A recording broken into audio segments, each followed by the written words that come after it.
Hi there, I'm Dr. Joel Koretko. I'm Assistant Professor of Biblical Studies at Northwest Seminary and College, and I'm a biblical scholar. Today I want to talk a little bit about something that I've seen online in recent months, kind of years actually, and it's in relation to Genesis 2:17. This verse has stirred up some controversy and some dialogue online, and in various channels I've seen one particular take that has interested me, and I thought maybe I could give some thoughts on that or give an alternative response, an alternative opinion on that take. So I'm going to open up that verse right now and just show it to you. So the question is, did God lie in Genesis 2:17? What do we mean by that? Well, here's the verse. It says, "From the tree of the knowledge of good and evil you shall not eat, for in the day that you eat from it you shall surely die." So essentially, the claim is from certain people online, certain scholars, and in this video, I'm particularly responding to Dan McClellan because he has a relatively large audience out there, and he's kind of one of the people who promotes this view. In no way am I signaling out Dan in a particular way that I have any sort of animosity towards him or anything like that. This is just the internet, and here he's saying one thing, and so here I'll respond to that. And there are others who also share this perspective. I just chose Dan to be the person to dialogue with on this, if he wants to. Actually, I have no idea if he'll watch the video or not, but it's out there, and I see it kind of floating around, especially from him. So, okay, what do you mean? Did God lie? What does he mean? Did God lie? Well, in the day that you eat of it, you shall surely die.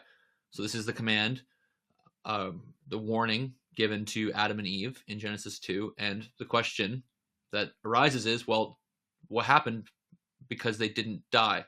And Dan rightly points this out, I think. On the day they ate of the fruit from the tree of the knowledge of good and evil, they ate it, and they did not die. So what's going on? Is God being deceptive? Is he giving a threat but not willing to follow through? What's going on here? And so Dan's video, which I actually he just posted one a few days ago, so I've linked that below. So I would suggest going to check it out. I'm going to summarize his position and hopefully summarize it correctly. But essentially, what Dan critiques, and I think there's some really strong points to his critiques, is that it really does seem like God's saying they're going to physically die, literally die on that day. So why didn't that happen? What's going on there? So Dan's claim is that, quote, mot tamut, that's the Hebrew here, means that on the same day that they eat, they will physically die. So that's his claim. Okay. And then he says that there are two ways in this video that people try to skirt around this, try to get around it. One is the temporal scope, to change it. So on the day, well, that doesn't actually mean like the same day. Maybe it's like a really long time or eventually or something like that. And he notes the Book of Jubilees actually does this. And yeah, I mean, some people take it that way. He says, quote, "There's no case to make that on the day you eat is no more than about a 24-hour period." Yeah, it really does seem like when it says on the day you eat of it, like that's a threat, a warning for the time when it happens, for when they do eat. This is, I think, mostly right to me, and it's a good point of pushback from Dan. And I don't think that these arguments are successful to say that it's actually, it's really a long period of time. This is the same claim that you hear when people say that you shall surely die meant that Adam and Eve were doomed to die. That is, like, it's inevitable. They're eventually going to die. But like he says, on the day. So does that really work? So that neglects the fact that it seems like it's an immediate threat of punishment. It's just not worded like that. It could be noted, this is just a minor point, that we see the same phraseology in 1 Kings 2:37. It shall happen that on the day that you go out to cross the Wadi Kidron, know for certain that you will die. So it's the same thing. On the day you shall surely die. In that text, Solomon's telling Shimei that if he leaves Jerusalem on that day, he will die. Shimei does leave Jerusalem to travel to Gath, and that arguably would take a few days. But the technical reality is that he did not die like on that very day. But still, like, I don't think that's what Solomon. That's not the point. Solomon was threatening an immediate death.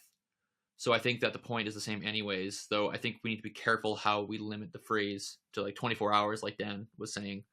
I'd prefer a translation like, at the time that you do such and such, you shall surely die. The point is that the consequences will follow in short order because they will be followed through.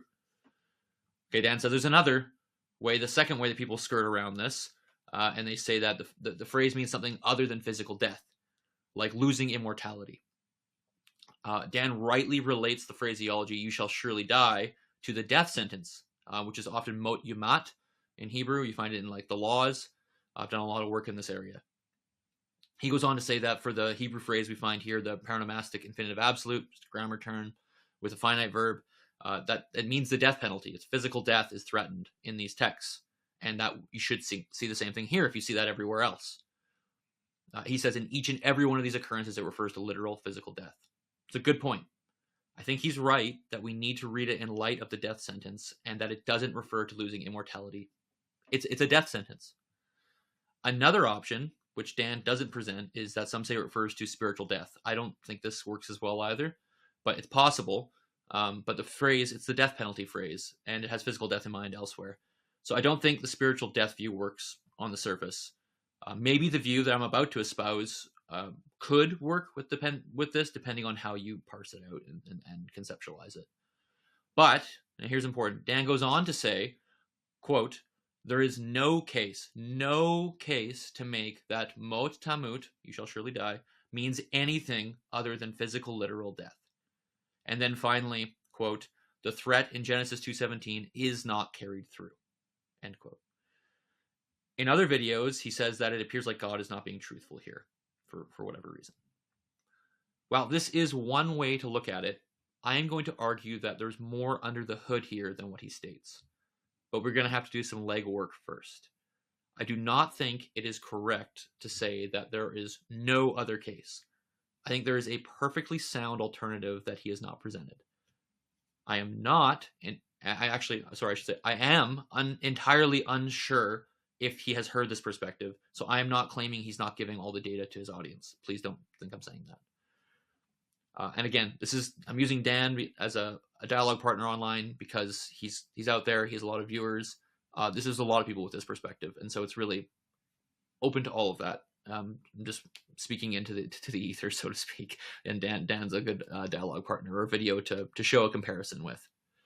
So, did God lie or hold back the truth in Genesis 2:17? Did Adam not die? Actually, I think God did follow through with the threat. But how? How does this make sense? Well, to begin, in order to understand this subject, in my opinion, we have to start by conceptualizing Eden. What is Eden? What is the garden in these stories? What kind of symbolism and imagery do we find in these chapters? I and many others are convinced that these early chapters in Genesis are in dialogue with temple imagery and themes. This is expected in the ancient Near East. So in the ancient world, there's this idea of the cosmic mountain, a mountain on which a deity, a god, lives. We see this in many other ancient Near Eastern texts, and the Bible participates in this motif. So you have Baal on his mountain and his temples on his mountain. You have gods with temples on mountains. That temple represents really as a microcosm of the entire universe as well. I'm not going to get into all that right now, but the idea that in Genesis we have temple imagery, temple ideas going on in the Eden account, I think it's an accepted position in Old Testament studies. It's a very prominent position in Old Testament studies. So I'm going to assume that basis. I'm not going to try and prove that to you now in any depth. I'm going to assume that Eden there's temple imagery going on here. And so you can actually see it with the cherubim, because the cherubim would block the way to the holy place and the most holy place in the tabernacle. Eden is also a mountain. We know that, this area, Eden. So there's a garden in Eden, and then there's Eden, right? But Eden is a mountain. There's a river flowing through it, so rivers flow down mountains. Ezekiel chapter 28 calls Eden a mountain. So I'm going to assume that here. Walk with me. If you don't agree that Genesis is talking in temple language, that's fine. But for the sake of the argument, please assume that with me as we move forward. There are many studies on this. I can just name a few. They go back all the way, like almost 100 years. You've got like Clement's God and Temple from 1965. You've got Clifford's The Cosmic Mountain in Canaan and the Old Testament in 1972. You've got newer stuff from evangelical or non-evangelical scholars. You've got Beal and Carson, The Temple and the Church's Mission. Even recently, Gary Anderson's That I May Dwell Among Them. It's a great book. So this is like a very consistent position, or well-known and accepted position in Old Testament studies, that Eden is a cosmic mountain, and Eden is using temple imagery. So there's a sacred space, a temple, sacred space, in which Adam and Eve are within. Okay, so get your head around that. Maybe you like that, maybe you don't like that, but accept it for the sake of my argument. That is true.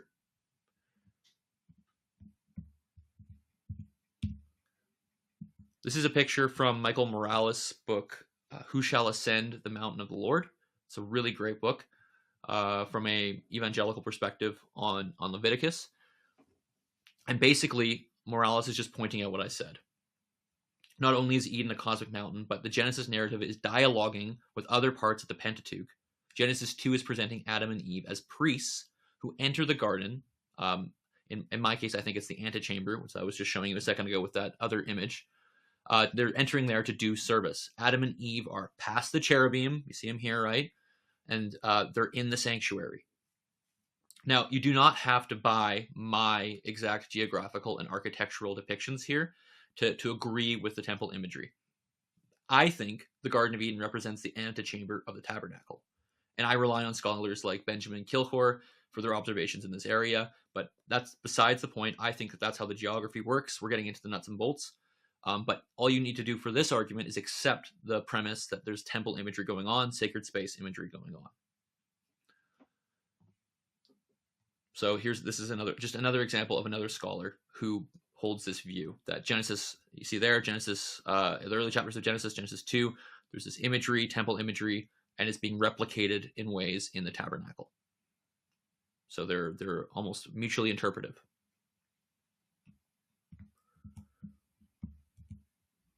So if we go back here, what I think is going on is this. And many others have noted this. I'm not the only one. That we have Adam and Eve in this holy place. I think it's in the antechamber, but you could go just temple generally, or however you want to parse it out. But they're in the sacred space. And this is important because it's going to be the conceptual geography of this story in Genesis 2. It's essential for understanding what's going on. Why? Because what happens to Adam and Eve? What happens to them? They're kicked out of the garden. They are exiled. And after that happens, you actually have Cain and Abel doing what? Offering sacrifices at an altar right outside of the Garden of Eden. So you see how that works here too, right? Like they're standing outside, so to speak, the holy place, and they're offering sacrifices just like you would in the tabernacle. Like all this, it's all related in my opinion. And the editors of the Pentateuch, they have created this set of interconnections and symbolism that's going on between Genesis 2 and Exodus and other places. So they get exiled, Adam and Eve, but exile is not only conceptually linked, but arguably conceptually identical to what in the Hebrew Bible. And here's the point. Death. Exile and death are equated or have an incredible amount of overlap. I think it's almost conceptually identical in some places. And so this is not just the Hebrew Bible. Let me show you, but I am arguing for the Hebrew Bible here.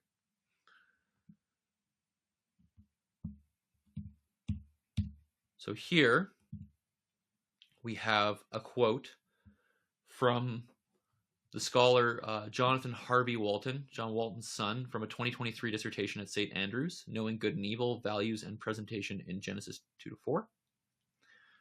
And he says, we argued that the phenomenon of physical death is understood to represent a degradation into a chaotic state of being.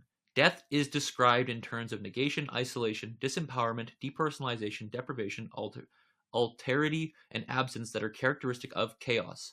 The metaphorical comparison operates in both directions, however, in the sense that any chaotic state can be metaphorically described as death, even if the condition does not actually include the loss of physical life. Do you see what he said there? Death, even though it does not include the physical loss of physical life. He goes on to give some examples there. I won't read through them. I'll hop to the other highlighted section. Ezekiel 37 depicts the nation of Israel stripped of identity and banished to a foreign land, metaphorically as a mass grave, even though the people are alive and doing quite well for themselves, all things considered, in Babylon. Jonah is physically spared from death, but nonetheless cries out from the netherworld. The belly of Sheol is a metaphorical designation of utter distress. And he gives some other examples as well. I'm going to continue to finish this quote, but you see that he's connecting death and exile, and that death does not necessitate the loss of physical life conceptually. He's shown that Ezekiel 37 with exile is described as death. And then he says, liminal regions also include the divine realm, as discussed above. Adapa drowns in the sea and finds himself in heaven before Anu. This is the death that Adam and Eve were warned about, a condition of being consigned to the liminal world and rendered into a state of chaos. So what I am arguing here is that they are brought into a liminal state. They're brought out of the sacred space, the holy space. I'm not saying that Walton is arguing the exact same thing as me here. I'm showing he's giving me the concept, the framework here. So they're brought into this state of chaos outside of the garden. And this is death. This is exile. Exile and death are equated. And it does not necessitate the loss of physical life for it to be called death in that way. And I can actually go further than this. So I want to give you another citation here, and this one cinches it a bit more because it's more concise. So here we have Jason Staples' book, Paul and the Resurrection of Israel, from 2023. I'm going to read the highlighted part here. This is very important, so follow along, and the next slide will be kind of the cinch. The curses apply to the individual, but the reason the Torah so frequently emphasizes the need to cut off disobedient individuals is that their disobedience threatens the whole people. Just as a disobedient individual is subject to the penalty of death, once the people as a whole break covenant, the nation itself is likewise subject to the curse of death. They have been commanded to consume all the nations whom Yahweh turns over to you. But if they disobey and instead behave like those nations, you will perish like the nations that Yahweh destroys before you. This is the context in which Moses lays out life and death, the blessing and the curse, declaring that if the people do not heed the command, you will perish. This curse, therefore, involves not merely the physical death of individuals, but the annihilation or destruction of the people as a whole.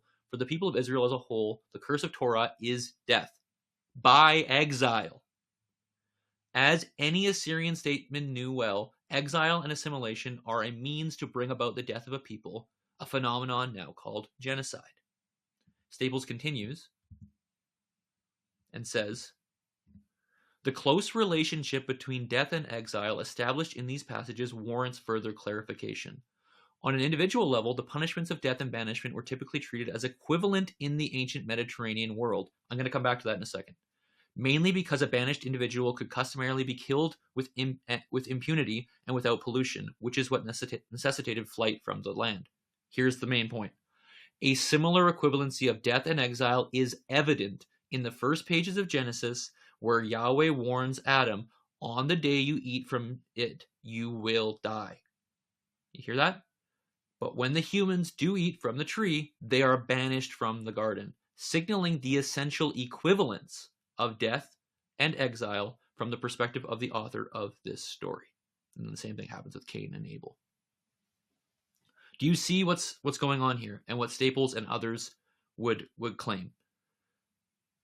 When he says, on the day you will eat of it, you shall surely die, they do in fact die, because exile is death. It is conceptually, I would say, he says essentially equivalent, death and exile. So they are exiled on the very day that they eat of it, which is death. Does this make sense? And so it's not a lie in that text. He actually does follow through with the consequence. It's just we don't conceptually link being cast out of the sacred space, cast out of the presence of God, exiled from God's presence as death, but they did in their ancient context. I need to point out as well here that what he says up there about the punishments of death and banishment were typically treated as equivalent in the ancient Mediterranean world. This is true.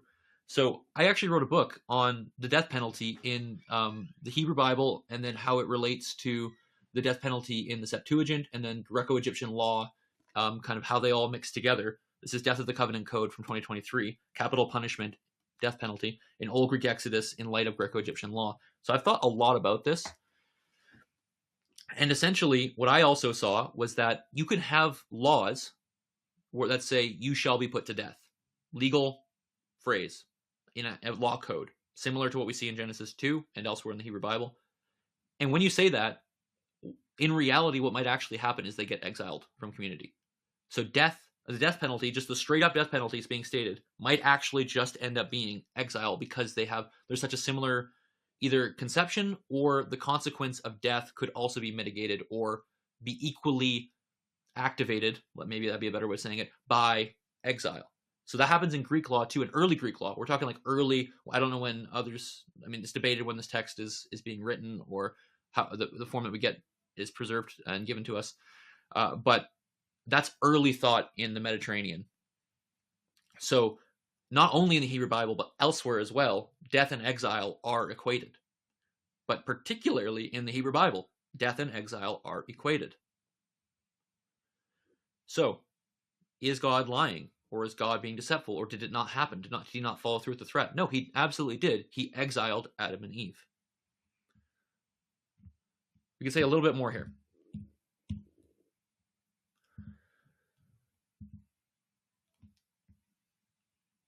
So what I'm trying to conclude, based on this brief look at Genesis 2, I'm not saying everything, I understand that, is that when God says, you shall surely die, they did in fact die, because death and exile are conceptually overlapped to the point where they are basically coterminous. It's the same idea. So Adam and Eve did die. They were exiled. I mean, many think that the Adam and Eve stories are also in relation, or written in relation, or dialogue with the exile of Israel and of Judah. And so, I mean, many people claim that. That's like Pete Enns, like whoever. So there is a strong overlap here as well with other major themes in the Old Testament. There's way more we could say. If the tabernacle analogy holds up, as I've laid it out here, I mean, you could parse it differently and it'd still work. Then Adam and Eve are exiled into the realm of what? Of ritual impurity. So they're outside of the holy place, and now they're in the courtyard, and then further out, even further to the realm of chaos and death. Sea is another way they conceptualize it. So the further you get away, the further east you get of Eden, the more you are you're away from God, who is west. So it's like this symbolic acting out of like cosmic geography, theological geography almost even. So Adam and Eve are exiled into the realm of ritual impurity, where you can contract ritual impurity. Ritual impurity, for those who don't know, I think, and many others do as well, and I'm relying here, at least in my citation, on Matthew Thiessen's Jesus and the Forces of Death, who cites many other scholars to this effect, that the ritual impurity has to do with, so in these laws in Leviticus, where it's like, hey, you become unclean, the uncleanness has to do often with death, things that are in contact with death, or things that relate to mortality, death and mortality, forces of death. And so now Adam and Eve are out, and they're in the realm of death where they can actually contract ritual impurity.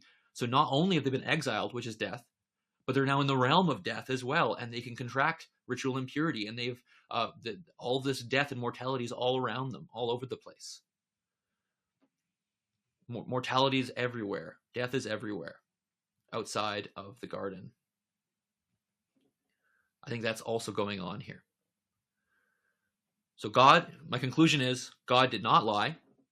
Adam and Eve did die. They were exiled. The coterminus. And they were exiled into the realm of the deathly forces. And this is what the author is saying is, I think, the plight of humans. It's not that we are spiritually dead, so to speak. Rather, we are lacking something, which is the presence of God, sacred space. The presence of God, it retreated, and humans were left to their devices to know good and evil without divine aid. They chose good and evil for themselves and pile up corruption, death, impurity in this world outside, in this world east of Eden. That's how I see this, and so I don't think there's any issue here in the text. The threat was followed through. They were exiled because exile is death. I think this way of viewing exile as death is also majorly important for how we interpret death, divine punishment, and the categories related to such in other places in the Old Testament, and also especially in the New Testament. But that's for another day. This video is long enough now. So I hope this was helpful to you. I think this makes more sense of the text. It is not only academically, I think, has an academic integrity, but it makes thematic sense. It makes biblical sense. It makes sense of the conceptual worlds that are activated in the early chapters of Genesis and the Pentateuch and elsewhere. And so ultimately, I don't think that the claim that God is just not following through with the threat holds up. Rather, he did follow through. Exile and death are essentially equated. And that makes sense in the ancient world. So this is what I think is going on in this text. I think it makes more sense than what others have offered as alternative explanations. But let me know what you think. I'm sure there's other things that could be said, and I'd love to hear from you. So thank you so much for listening to this. I really appreciate everyone who listens on this channel. I really appreciate all the engagement I get from either scholars or others. I try and follow as much as I can, but I'm also quite busy. So thank you so much. Have a great day.